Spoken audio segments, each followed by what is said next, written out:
तुम कहीं मत जाओ। रातें जो बची है वो सारी तेरी। मुझे तो तेरे दिन चाहिए, तेरी सुबह, तेरी दोपहर, तेरी शाम। पक्का? Hai everyone, welcome to Om Brewok Story. Semoga kalian sehat selalu dan diberikan rezeki yang berkah ya. Kali ini Om akan membahas alur cerita film romantis bikin baper tapi koplak. Film yang berjudul Tu Joti Main Makar keluaran tahun 2023 ini mengisahkan tentang kisah cinta seorang cowok ganteng yang punya usaha biro jodoh katakan putus, yang mana dia harus menerima orderan dari klien yang ternyata tunangannya sendiri. Berbagai macam cara dia lakukan demi nggak ditinggalkan pacarnya yang semok gendal-gendul. Nah, mau tahu nggak keseruan dan kebaperan film ini? Nggak usah pakai lama deh, bumper Om Brewok Story.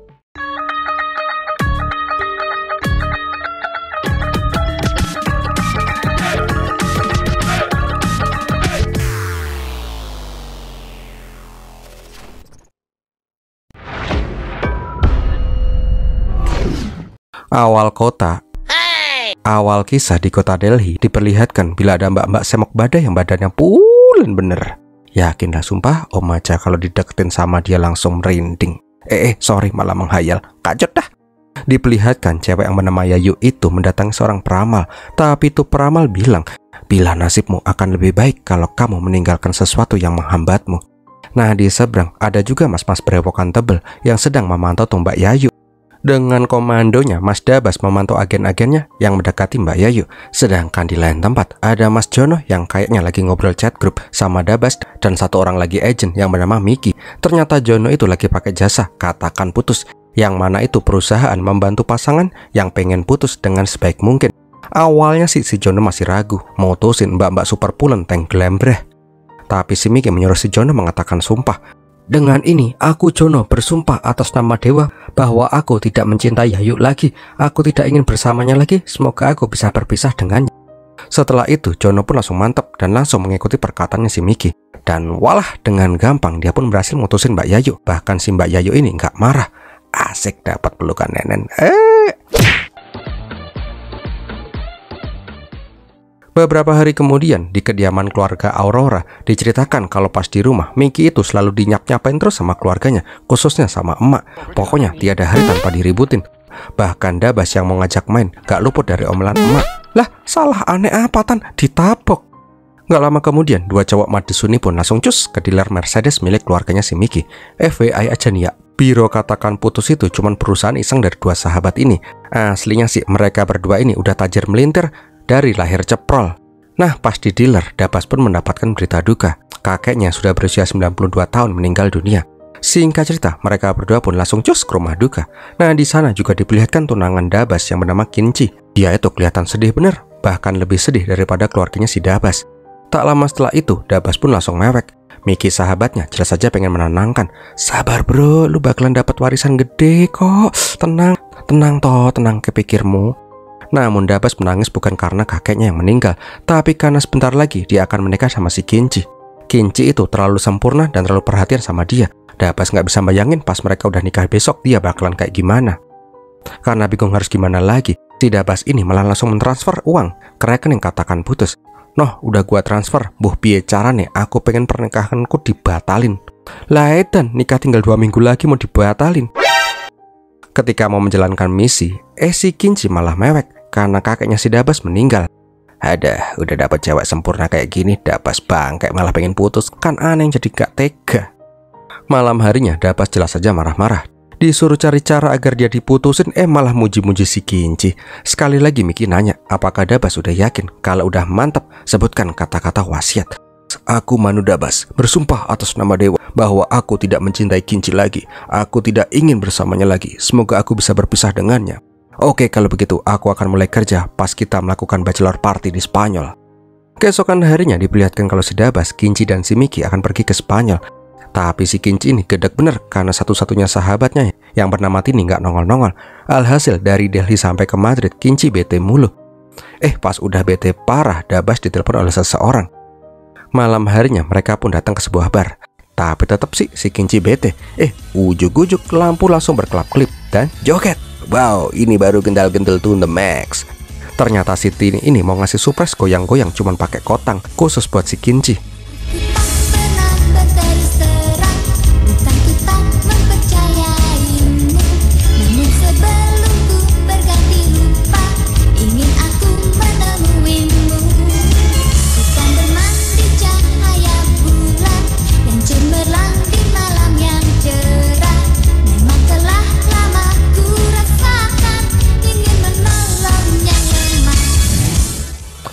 Rupanya yang terkesan gak cuma si Kinci, tapi si Miki juga. Dia gak menyangka kalau sahabatnya si Kinci itu cantik pulen, gendal-gendul, montok. Nah, pas di hotel, Dabas pun kembali nyap-nyap karena Miki udah gak tertarik membantu Dabas lagi.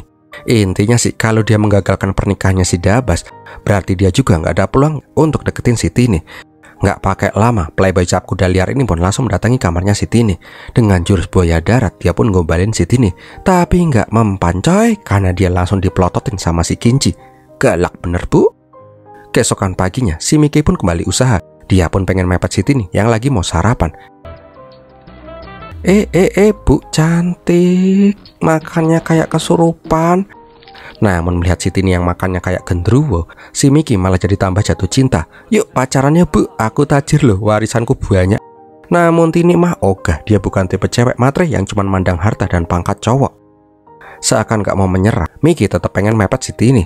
Nah, yang suka protes, Om kok gendal-gendul cewek mulu sih, sekali-sekali cowok juga dong. Nah om liatin bodinya Ranbir Kapoor. Lanjut deh, kok pemandangannya indah sekali.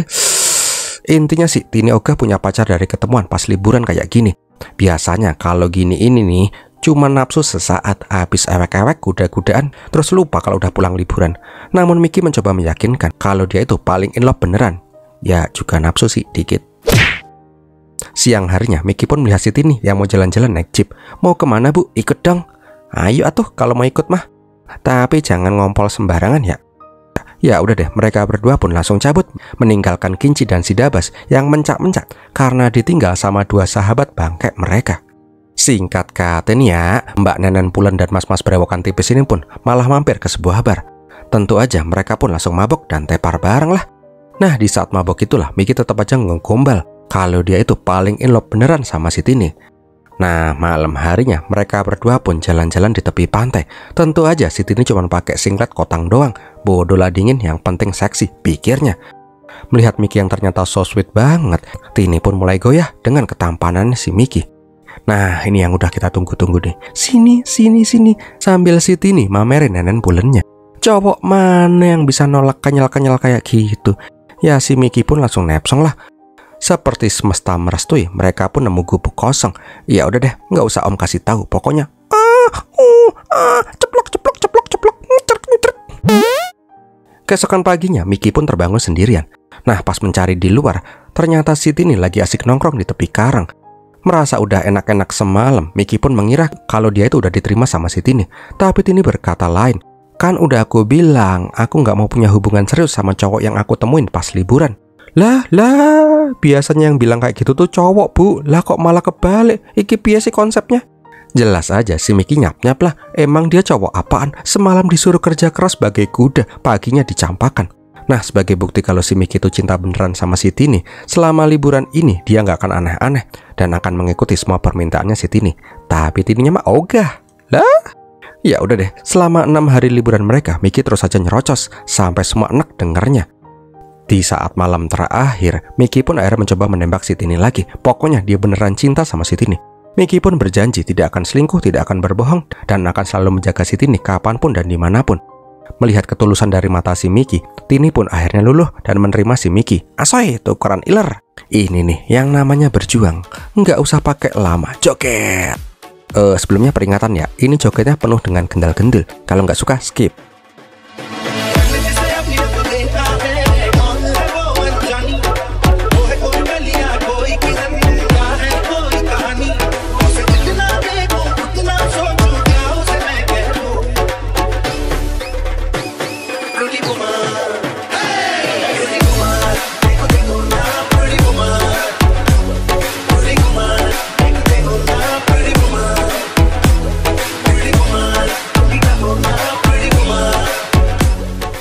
Beberapa hari setelah pulang dari Spanyol, rencananya sih si Miki akan mengenal pacar barunya ke keluarganya. Tapi dia kaget parah pas si Tini datang pakai baju sopan batik India. Singkat cerita, Tini pun disambut dengan ciri khas keluarga Aurora, yaitu nyap-nyap.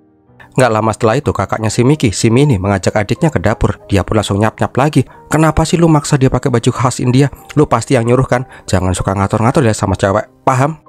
Nggak cuman itu, emaknya malah ikut-ikutan. Kamu pasti maksa dia pakai baju sopan kan? Mama denger-denger nih ya, dia suka mamerin neneknya kalau pakai baju. Mana? Mama pengen lihat. Lah si Miki juga bingung lah kenapa si Tini ini kok malah jadi sopan kayak gitu bajunya. Karena penasaran, ini keluarga pun belak-belakan langsung nanya ke Tini. Karena secara mereka udah stalking di IG-nya si Tini sebelumnya. Nah pas makan malam, Tini pun ditanyain sana-sini. Intinya sih keluarganya si Miki serak bener sama si Tini. Udah baik, cantik, melenuk, asoy. Beberapa hari kemudian diperlihatkan Dabas dan Kinci akhirnya menikah. Jelas saja yang paling gak bahagia adalah si Dabas. Di saat itu diperlihatkan juga bila si Tini menyambut keluarganya. Merasa sok yes dan kepedean, Miki pun langsung menyapa keluarganya si Tini. Tapi Tini malah jiper sendiri. Ya secara dia belum bilang ke keluarganya kalau mereka itu udah pacaran. Tini beralasan dia harus ngomong di situasi yang tepat karena keluarganya itu sedikit kolot. Belum juga Tini mingkem, emak sama Mini malah nyatronin keluarga Malhotra. Lah tambah keder lah si Tini. Setelah peres-peresan yang canggung, emaknya pun langsung mundur. Bleh, mamah bikin kacau ya? Bodoh lah, biar si Tini yang mumet. Malam harinya si Tini pun disidang sama keluarga besarnya. Dia pun ditanyain ini itu soal Miki. Awalnya sih ada perdebatan kecil, tapi pas emaknya Tini ditanyain, dia pun bilang, mamah merestui kalau kamu juga cinta sama si Miki. Hore! Karena sudah berhasil meyakinkan keluarga mereka, Tini pun mengajak Miki untuk nonton bioskop sepulang kerja. Tapi alangkah kagetnya si Tini ketika tahu kalau satu kompi keluarganya si Miki juga diajak. Bahkan nenek yang udah sendlap-sendlip bau tanah juga ikutan diajak dong. Pernah juga si Miki mau ngantar Tini ke dokter buat check up. Mereka pun langsung dicegat oleh Mini dan emak. Mereka menyuruh Tini itu periksa ke bibi mereka aja. Pernah juga nih ya, pas Tini dan Miki mau dinner bareng, mereka harus membatalkan itu karena babe pengen masakin buat mereka di rumah. Bahkan pas udah mau tancap gas di kamar, emaknya nanyain, kalian butuh selimut nggak? Ya langsung mendelep lah itu kepala tikus. Nggak cuman itu, nikah aja belum, tapi keluarganya si Miki udah merencanakan membangun satu kamar khusus buat Miki dan Tini di belakang, agar mereka terus bersama mereka walaupun Miki udah menikah. Pokoknya keluarga Miki itu over perhatian sampai Tini ngerasa gimana lah. Semenjak saat itu, Tini pun seperti berbeda. Dia seperti tertekan ketika menghadapi Miki. Nah suatu malam, Miki pun ditelepon oleh klien yang katakan putus. Tuh cewek bilang pengen putus dan mengambil paket yang paling mahal. Jelas saja Miki girang lah karena hobinya mutusin orang bisa tersalurkan lagi. Dan jeng-jeng, orang yang pengen putus itu ternyata adalah si Tini. Wah seru nih. Kok bisa ya senyumnya sepalsu itu? Noh buat cowok-cowok noh, kalau pasangan kalian baik-baik aja, itu belum tentu baik-baik aja. Hati-hati ya, senyum wanita itu bisa sangat menghanyutkan. Belajar dari ini film. Seminggu kemudian Miki pun kembali ditelepon oleh si Tini. Tini pun protes karena udah seminggu dia belum dapat kabar soal gimana mutusin pacarnya. Padahal tinggal sebentar lagi mereka akan ngitung weton. Tapi Miki bilang, sabar bu, semua udah diatur. Siang harinya, kedua belah keluarga pun saling bertemu untuk menentukan hari baik dan weton. Singkat cerita, pandit online pun bilang kalau mereka berdua itu cocok bener, sempurna. Jelas saja Miki girang banget lah. Nah di saat itu, Tini pun mau mohon permisi sebentar karena kebelet boker. Tapi aslinya dia malah menelpon biro katakan putus. Dia protes karena biro itu lelet bener. Dia itu udah dikatakan cocok 100% sama pandit. Jo aku kudu piye jal. Mendengar itu, Miki pun ngerasa kok ada yang ganjel. Tapi apa ya? Lah akhirnya dia pun sadar kalau kliennya itu adalah pacarnya sendiri. Malam harinya Miki pun uring-uringan. Dia masih belum bisa percaya kalau Tini itu adalah kliennya. Untuk memastikan dia pun nanya ke Tini siapa nama dan alamat orang yang pengen diputusin itu. Dan walah, fix no debat, itu adalah si Miki. Motiar, aku pengen motiar. Bangke, seenggaknya gua ditahan kek. Ini mau menculat lo ya. Oh teman kambing. Nah di sini Dabas pun malah girang. Sok atuh kalau mau lompat. Ini balasan lu karena nggak ngebantuin gua kemarin. Ini juga karma buat lu. Punya hobi ya kok mutusin orang lain. Sekarang kena batunya deh. Miki jelas saja marah lah. Dia nggak terima diputusin.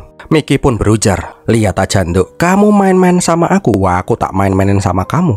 Tak mainin kamu. Beberapa hari kemudian Tini pun kembali nyap-nyap. Namun Miki bilang dia punya rencana, yaitu tes kecemburuan. Buat pacarmu cemburu, kalau dia marah langsung putusin. Singkat cerita, Tini pun datang ke sebuah restoran untuk menemui orang yang akan berpura-pura menjadi mantan pacarnya Tini. Wow, Kartik Aryan coy, cameo-nya. Intinya sih Rahul akan membantu Tini untuk bersandiwara. Tak lama setelah itu, Miki pun sampai di sana. Di saat lagi mau minum, Tini pun langsung dihap sama si Rahul. Pokoknya berharap si Miki cemburu lah. Nah di sini Tini pun meminta izin untuk bernostalgia bersama si Rahul. Boleh kan beb? Nggak lama kemudian mereka berdua pun saling berdansa. Walaupun tahu ini cuma sandiwara, tapi kok ya emosi juga ya melihat bokongnya si Tini didemek-demek kayak gitu. Miki yang emosi langsung pengen ngelabrak si Rahul. Dan setelah itu Tini pun langsung mutusin si Miki. Yes, sesuai rencana nih. Tapi bohong, itu cuman ada di halunya si Miki. Aslinya sih dia pura-pura cuek, walaupun tuh bokongnya si Tini udah lecet dielus-elus terus sama si Rahul. Bahkan si Miki pamit pergi dulu dan menyuruh si Tini dan si Rahul untuk have fun. Bye. Keesokan harinya Tini pun kembali protes karena rencana kemarin gagal. Sekarang si Miki ngasih rencana lagi, yaitu tes selingkuh. Tini disuruh nyari cewek untuk menggoda pacarnya. Tak lama kemudian Tini pun berpura-pura datang bersama sahabatnya si Anya. Wow, Mbak Nur Satpulen bener, itu giginya gede-gede bener kayak biji jagung.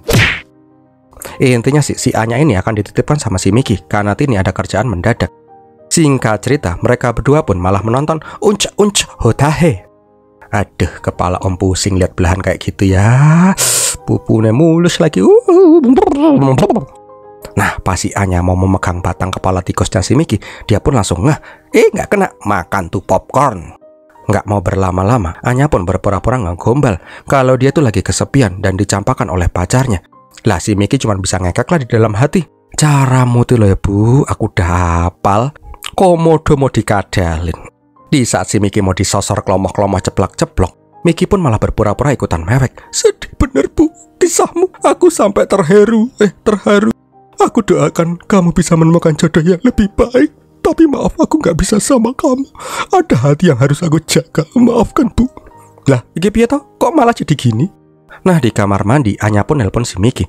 Dia malah marah-marah ke Tini. Dasar itu cewek goblok apa kondah. Doh, Miki itu baik bener. Udah tak seselin susu tapi dia gak bergeming. Cowok sebaik itu pengen diputusin. Aku gak kuat lagi. Aku akan bilang ke Miki kalau aku disewa sama Tini buat ngejebak dia. Lah, si Miki langsung keder lah karena rencananya bisa ambyar. Karena belum mau ketahuan sekarang, dia pun langsung menyuruh Tini untuk naik. Sedangkan di kamar, Anya pengen bilang yang sebenarnya ke Miki. Di saat yang bersamaan, Tini pun datang dan berpura-pura marah. Dasar cowok bangke, beraninya selingkuh sama sahabat baikku. Iu. Anya, tunggu aku. Kendal. Tapi pas di lift, Anya pun marah-marah. Dasar cewek bodoh imbas-imbis. Kepalamu tuh pernah kelelep jamban apa gimana sih ya? Cowok sesempurna Miki mau kamu sakitin.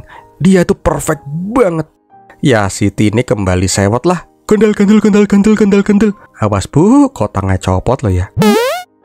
Beberapa hari kemudian, Dabas pun mengucapkan selamat karena rencananya si Miki berhasil. Namun si Miki nggak merasa senang. Dia nggak bisa menyembunyikan fakta kalau pacarnya itu ingin putus sama dia. Di tempat lain, Tini pun merasa hampa dan bimbang. Karena sudah tidak tahan, dia pun mengundang si Miki ke apartemennya. Setelah mandi, dia pun keluar menemui si Miki. Habis itu, mereka pun langsung tukeran iler.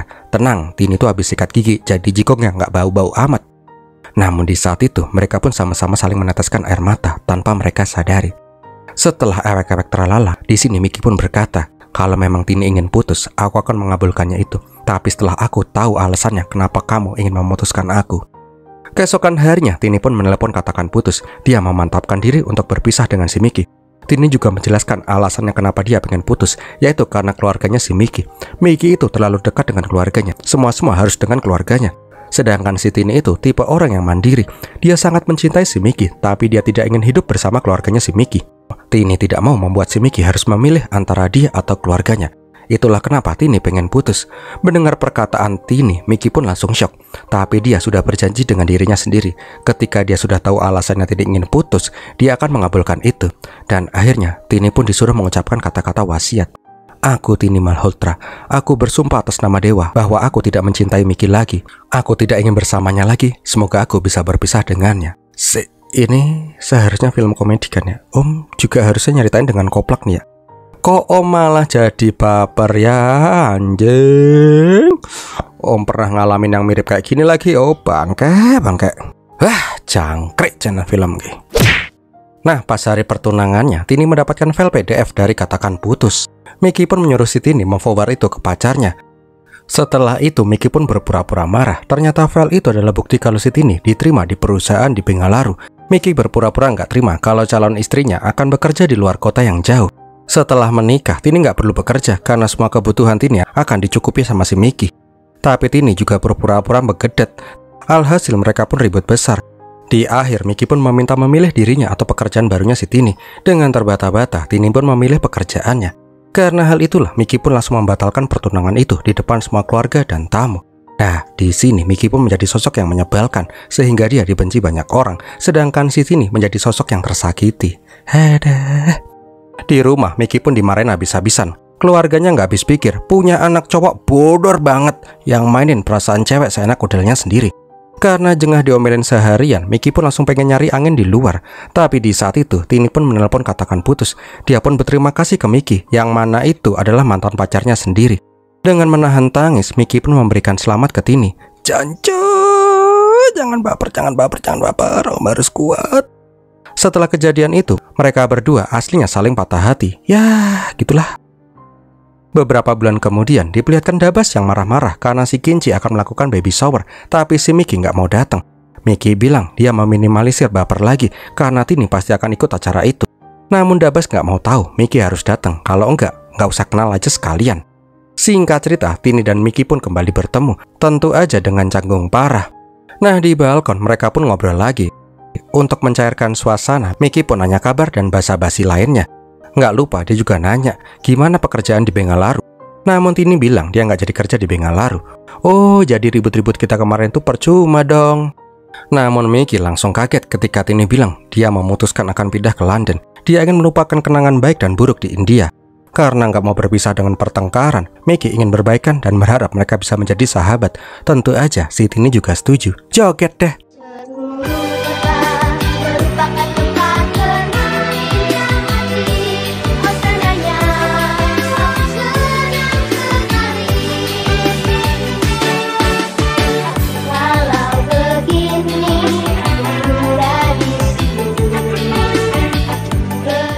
Sialnya pas joget-joget itu, Tini malah jangklit gedubrak. Melihat itu, yang paling panik malah keluarganya si Miki. Mereka pun langsung merawat si Tini, bahkan membawa Tini ke rumah mereka. Sesuatu yang lebih perhatian daripada ke Miki sekalipun. Di malam itu, si Miki yang ambiar Atine juga curhat sama si Dabas. Pokoknya nyesek dah isi curhatannya.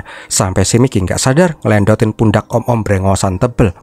Sedangkan di kamar, Sweetu yang nggak bisa bobo bilang ke Tini kalau sebenarnya dia sudah menganggap si Tini ini sebagai bibinya sendiri. Kalau boleh, dia tetap pengen memanggil Tini bibi. Melihat ini bocah imut-imut tapi nyebelin bilang kayak gitu, Tini pun memperbolehkan itu.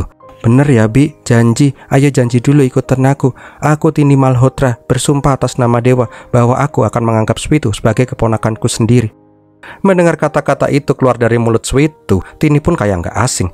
Pas ditanyain, Sweetu bilang kalau dia tuh sering dengar kata-kata itu dari mulut pamannya pas dia menelpon. Akhirnya Tini pun mulai mencurigai kalau Biro katakan putus itu adalah si Miki. Keesokan harinya Tini pun meminta Miki untuk datang ke apartemennya. Pas sampai di sana, Tini udah mengemas semua barang-barangnya untuk pindahan ke London. Dahlah itu nggak penting, yang penting Tini bertanya apakah Miki mencintai dia atau enggak.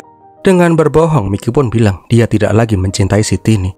Namun Tini menyuruh si Miki untuk bersumpah, ikutin aku Rohan Aurora alias Miki. Bersumpah atas nama dewa bahwa aku tidak mencintai Tini lagi, aku tidak ingin bersamanya lagi, semoga aku tidak bertemu dengannya lagi.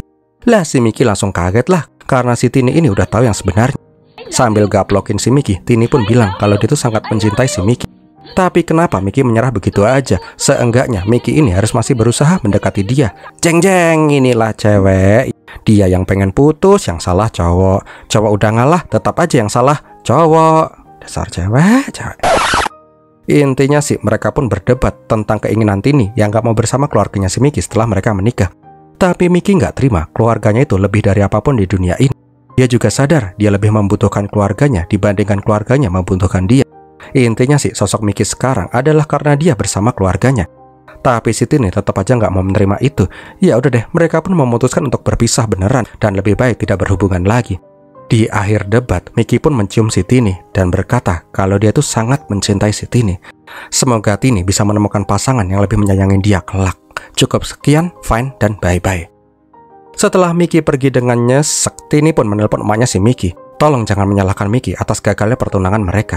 Tini nggak bisa bilang banyak, tapi apa yang dilakukan Miki itu semua demi dirinya. Sesampainya di rumah, Miki pun langsung dirubung sama keluarganya. Dia pun ditanyain ini itu dan digoblok-goblokin karena telah menyanyiakan si Tini. Karena terus disudutkan, Miki pun berkata jujur tentang apa yang sebenarnya terjadi dan alasan mereka putus. Mendengar itu, keluarganya si Miki pun malah kecewa sama si Miki. Kalau emang itu alasannya, seharusnya Miki bisa mengiyakan permintaannya si Tini. Walaupun mereka tidak bersama satu atap, tapi mereka tetap keluarga. Pas lagi haru biru itu Sweety bilang, ini bukannya mau mengganggu momen nangis-nangis ini loh ya, tapi waktu kita nggak banyak bibit ini udah mau ke London loh ya. Ya udah deh, mereka pun langsung ke dandapan ngambil paspor buat mengejar si Tini. Singkat cerita, keluarga Aurora full tim pun langsung cus ke bandara. Tapi di mobil, mereka pun malah saling menyalahkan kenapa si Tini nggak suka sama keluarga mereka. Dan sampailah di titik, mereka pun semua sepakat kalau ini salah si Mickey. Mickey-nya aja yang bodor tolol bodoh. Gara-gara dia, Tini jadi meninggalkan si Mickey. Sesampainya di bandara, sambil bopong nenek, Mickey pun teriak, "Surtini! Woi, ini bandara, bengok-bengok sakar PDW. Ini Bas, nitip nenekku dulu, jangan dijual." Lah, kok anak ikutan ditabok? Aneh nggak tahu apa-apa lo ya. Nggak pakai lama, keluarga Hore ini pun langsung menerobos masuk ke bandara. Tini, bengok-bengok lagi. Di lain tempat, diperlihatkan Tini udah melewati boarding pass, sedangkan keluarga Aurora masih aja nyap-nyap, pokoknya ngedumel lah. Bahkan supir mobil bandara aja sampai bingung dengerin omelan satu keluarga ini. Nah, pas si Tini udah masuk ke gate pesawat, alah ngedrift dong. Adalah pokoknya ini satu keluarga bengok-bengok. Tini! Hebatnya, mendengar teriakan satu kompi keluarga Aurora, Tini pun kembali. Melihat itu, semua keluarga pun memohon kepada Tini untuk menerima Mickey kembali. "Oi, anak PA, ngomong dong, malah diem-diem baik." Dan akhirnya Tini dan Mickey pun kembali bersama. Asoy, bentar, ini yang penting nih. Tukeran iler di bandara. Mantap bune pak nih. Dan filmnya pun berakhir. Bentar, ada yang nyempil. Lumayan banyak sih nyempilnya. Diceritakan kalau Tini dan si Mickey sekarang udah menikah dan tinggal di rumah Aurora. Tapi tetap aja sih ya, setiap hari Mickey itu selalu dinyap-nyapin sama keluarganya. Nggak cuman Mickey sekarang, Tini juga nggak ketinggalan dinyap-nyapin terus. Makan tuh, emang enak tinggal sama mertua. Pokoknya tiada hari tanpa keributan di rumah itu. Namun si Tini sudah berdamai dengan itu semua dan menikmati menjadi bagian dari keluarga Aurora. Diceritakan juga bila beberapa bulan kemudian Tini pun mengandung, dia pun diperlakukan dengan spesial di keluarga Aurora. Dan setelah itu keluarga Aurora pun mendapatkan satu anggota lagi. Dan mereka pun hidup dengan bahagia selamanya. Tamat deh. Gimana film ini sob? Semoga menghibur ya. Kalau kalian suka, like, komen, dan share.